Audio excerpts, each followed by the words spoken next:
the rules. And these are mine. I mean, everybody knows me well in the community I'm a part of, about 7,500 people, 12,000 in the county, a couple counties that we're in. If you don't ask, you won't get. And the better you know people and you show that you do what you say you're going to do, the more money you will raise, trust me. Do not take no for an answer, and I'll get into a couple of case studies. Being in the right place at the right time. And spend your first dollar, leverage it against others, one against another. I got some grants I've leveraged 4 or 5 ways. It's a challenge to keep it administratively separate, but if you can do that and do it well, you can do some amazing things, because not everything can be done. Everybody's grant cycle is different. This one's in September, and this one's in October, and this one's in January, and gee, they didn't open this one until next year. And I asked for some deferrals, I asked for extensions, and again, people know why I'm doing it. One thing I didn't put in here is try to have your cash match in the bank. If you're applying for a grant, I never apply for a grant if I don't already have my match. And because I'm ready to go, I will bet any of you a $100 bill. I get funded most of the time because of that. The other thing to find out, and it's not in here, who's on the grant review committee? If you're applying for grants, I know who's reviewing my grant. Some I know on a first name basis, some I don't know at all.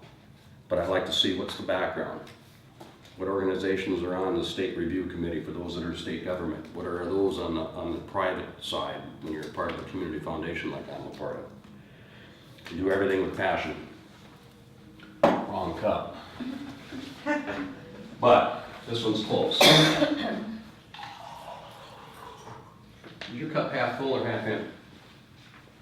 So you want to look at it. How many say it's half full? How many say it's half empty? Mine's full. Mine's full. Yeah.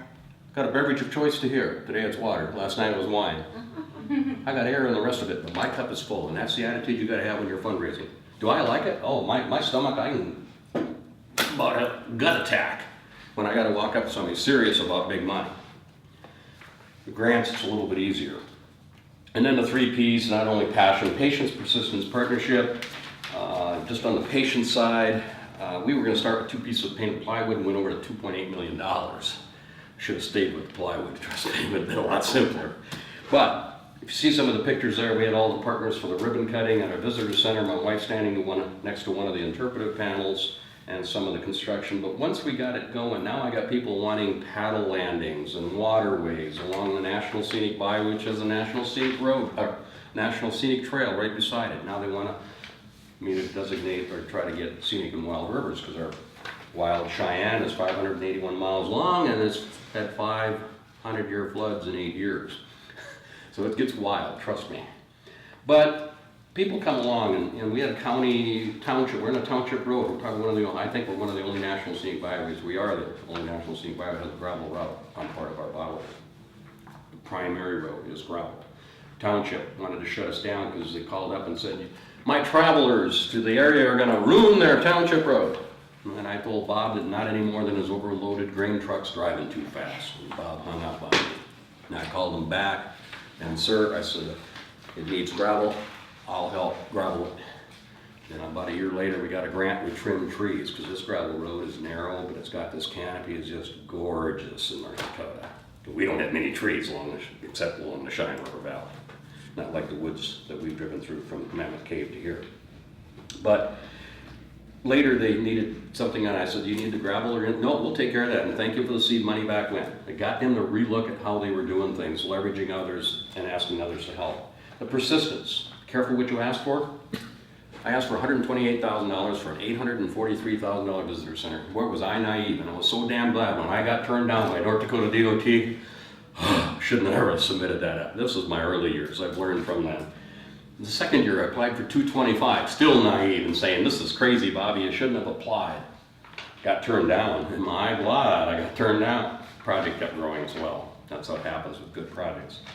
The third year I applied for $251,583. I got smart on one thing on my grant writing. I go out and get prices ahead of time, so when I get that grant approved, or collection of grants or donors, I can build it for what I told them it would cost. I've already got my bids done, at least preliminary. So I know I can build it. So I asked for 251,583 because when you put all zeros behind it, it's a scientific wild ass guess. And I think sometimes the reviewers, he doesn't know his numbers, he rounded them up. He's covering his butt. So now my grants usually have an odd number unless the granting agency will have some requirements too. But if they don't, I have the actual dollars since I got my homework done. Well, you can see it was 251,583. Fun part of this was, look at how much I got. Another project in the community went south. I told DOT really needed to put it into our project. They believed in what I was telling them, and I told them why, because it grew. They gave the committee $345,000 when they asked for 251. Not often that happens. And again, the rules live by. Be careful what you ask for, and do not take no for an answer. Partnerships, we talked about that in other sessions. If you add up all the funding, byway funding breakdown, it doesn't come to 2.8. It's less than that because this is an old document. It gets to the point where I can't get any more on that pie chart. But little community of 53 people, got them all new sidewalks and streetlights. I work for a power company. We didn't serve that town. A competitor did, but I made sure they hung the lights for free because I wired them for free. I was on loan to the community by the power company I worked for. Over 43 funding sources, with a whole list of them, how they're applicable in your communities, you can kind of figure that out. I just want one, a couple of them I'll highlight. TJ Walker Memorial. My local museum curator, Wes, he's a little eccentric, he called one day and he said, Bobby, you gotta come down, you gotta meet Russell Walker. Why? Well, there's 4 Walker dams along the Cheyenne. We're interpreting 2 other sites, TJ Walker Historic District and the Catherine Dam Walker mill site. We still got the millstones that we're working on. But, okay, I had a lot of things going on that day. The last damn thing I want to do is go down to the Historical Society and meet somebody from out of state. So I thought, showed him the grandiose interpretive plan. 2 years later, his mother dies. I got a check in the mail for $7,400. They didn't get that from Memorials. The family wrote a check. But if I hadn't met with the gentleman 2 years prior, we'd have never got it. It paid for the interpretive panel of the T.J. Walker Historic District. Because he asked me how much it was going to be, and I said about $7,400. 2 years later, we got a check. That's the damn thing I did, is go down to the Historical Society and spend 45 minutes with that gentleman. So you never know. You can go down the list. Wildlife clubs have been excellent, especially in the rural areas. We got one leverage against another, and then we put in a concrete privy, then we put in a garbage can, then we put steps down, so it's not ADA, but at least they can get to the river to fish by steps. And that's one. Another one, all school reunions. We did an all 50s reunion 2 years ago. Took 2 orange school buses or yellow school buses, took all these old farts on the tour, and my byway coordinator and I each took a bus, and we talked about our programs, about the region, and not just the byway, because I look at the byway as so much more. It's the National Hiking Trail, it's waterways, paddling, it's birding, it's all the other little things. It's parks for camping, because there are amenities for people that drive the byway. So it's a bigger picture than just a roadway. Told him about all that. We were going to restore Van Shell. Told him it was going to be about $100,000. Told him about the hiking trail and how they're all volunteers that maintain and build 100 miles of hiking trail that goes from Crown Point, New York to central North Dakota, 4,600 miles long. Told him all this. After lunch, the gentleman calls me back, says, I want to meet with you. Wrote a check for $50,000 to restore the Van Shell. Well, we didn't get anything out of it. I think we got a $200 stipend for giving the tour, and that went into the Byway General Fund. But not only that, this gentleman donated to a community foundation that I'm a part of.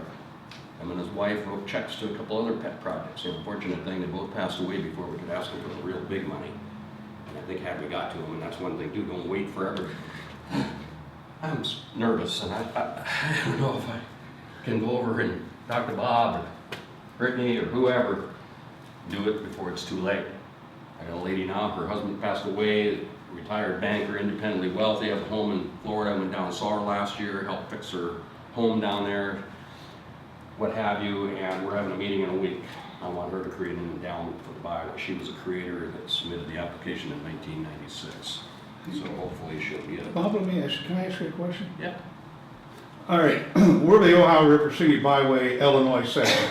7 counties, 7 of the 10 poorest counties in the state of Illinois. We're in competition with high school kids. We're in competition with softball, little league, everything else on trying to raise money. How do we approach that in small little small communities. The county, the largest county is 14,000, smallest county is 4,500. It's just hard, you know, to raise It is. money Like, that you're in the away. case here, we went down to Fort Ransom, community of 100, went to the fire department. Fire department's a pocket piano, wanted to throw it, are always trying to raise money. Those folks on that department gave us $300. And when that happened, the next party gave us 300, the next one gave us 500. In that little dinky town, they didn't have anything. Now they're seeing, we got a fancy restaurant that the chef came from Fargo, 100,000 population or more with Fargo Moorhead. And went down and opened up, called the Eatery, and it's fantastic. Everybody is shocked. They're thinking it's a burger joint. It's got so much more. And the thing I would say is go back to the reunions. If you can get to your schools and get a list, and then try to find somebody that's local that knows a lot of people for a lot of time. But you will find that the hardest part is to search what is your interest, what is your passion. We built a youth sports complex. It's on the byway, just right off for hockey and gymnastics. Got a radio station owner and a Budweiser distributorship owner. Put the money in. 150 from the Budweiser guy, because one of them liked hockey and one of them liked gymnastics for those two brothers. They put in 150, they challenged the radio station to put in 100. Those folks had never written a check in that community for $500, because I'd been there for 25 years or more and never seen them engaged in any donations. They give you some radio time for free. If you bought $1, they'd give you $1, it was not a problem. But they didn't write a check. They did that, and then they helped us raise $843,000 when we found out that their passion was gymnastics, hockey, that kind of thing. And that's the hard part to get to people. It's a challenge, but my county area is 12,000, and we have some well-to-do folks, but we got a lot of people. I had people that gave me $20 that didn't have anything. In fact, I told a guy who gave $150 and he wanted to tell us how to do things. I told him that the $20 bill I got from the little old lady was worth more than his $150. Because she didn't tell me how to spend it, and she didn't eat for a couple of days. I know she didn't, because I knew her. And then there's the other side. I've had people that have donated and written me $500 checks for projects. They dressed like they didn't have a dime. They were like paupers. This one gal didn't even have, like, had TV. Bought her first car, and she was 84. But she wrote a check to me for $500, gave another one to the National Trails group that I was a part of for $500, and everybody, wow, and she took a training class on how to build trail at 84 with me, Grandma Marge. And it's getting close, and that's the thing that surprises me every day, but if you don't ask, you aren't gonna get. I mean, that's not gonna be easy, you're exactly right, but try to get close to people. Look at the reunion books, and then look where they're at today. I mean, we're seeing a lot of endowments coming back to universities for several $1 million. They went off and made it great somewhere else. Some people didn't even know they were from this little town in North Dakota. See if you can drill down to the next level. Another one, don't forget your in-kinds. I have an engineering firm that's donated.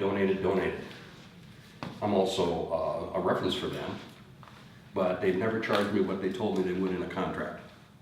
It's always been less than that. Or I need this, oh, don't worry about it. They do all my mapping updates, what have you, I need to have done.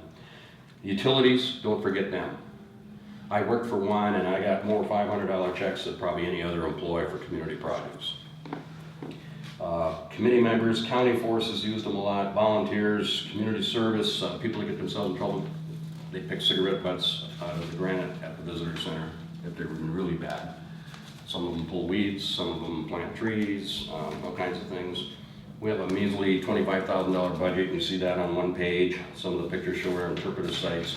Celebrate your partner awards because I tell you what, and I was fortunate to get a lot of them on National Rural Economic Developers Association with telephone and electric cooperatives across the country recognized me at the governor's office with a Tourism Legendary Award. It wasn't just about me, there's others in there. And people see that they're award winning, these people can be trusted, they get the job done. We've actually had people call and give us a check for $1,000 and we never asked for it. They just knew we could use money for what we're doing for good causes. Partnerships, the one with the deck on there, the Corps of Engineers built that for us. They brought their colonel out and said there's a byway here and we're doing this, we need a new parking lot and we need this viewing deck. And there's map kiosks on there and interpretive panels, they help pay for that. The replacements, they're paying for, not the byway. 501c3, get it sooner rather than later. Came a byway in 97. We didn't get a 501c3 till 2008. We used the Historical Society, and that was not the healthiest relationship. It was in that Historical Society passed everything through, but would you write a check to a Historical Society that's gonna give the check to the Byway when you want it to go to the Byway? That's a challenge. So having said that, get yours as soon as you can, and then in North Dakota, economic development, tourism is economic development. We qualify for some funding from the county, the city, and the state because of that. Don't forget that it is economic development. My name and number's on there. If you can give me your specific project, how much you want to raise, where you're at, got your costs put together, do you have a hitter or two that you can count on? Get them to come to the table first. I mean, that's why every time I start this fundraiser, I go to Chris. I used to get $50 and $100 bills from him, and I quit giving them back, so now he only gives me 20 now. But it's about the ask. And I think if there's one thing you take away, if you don't ask, you aren't gonna get. Careful what you ask for and how you ask for it. Don't assume that Bob can give that $250,000 or $1 million, and don't short sell yourself. Maybe he could give more. That's the thing you gotta kind of balance, get to know him. It's all about relationship. There's some funding people I talked to for 3 years before I finally asked them for money. I think it drove them crazy because they thought every time I come I was gonna ask for money. Pull that punch when you need it.